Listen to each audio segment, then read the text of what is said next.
Azzurro, giusto, esatto. Come mai hai pensato ad azzurro? Il cielo, no? Il cielo è azzurro. Il mare è azzurro. O quelle pilloline di colore azzurro che ti sono cadute giù. Quelle non le usi. È più giusto perché hai capito che non fanno miracoli. Non molto interessante. Perfetto.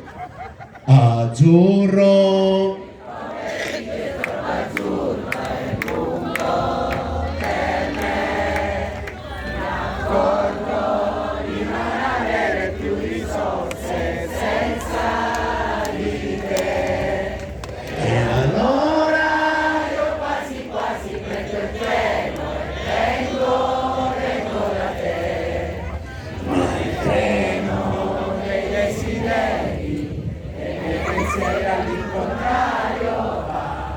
In the cold rain, say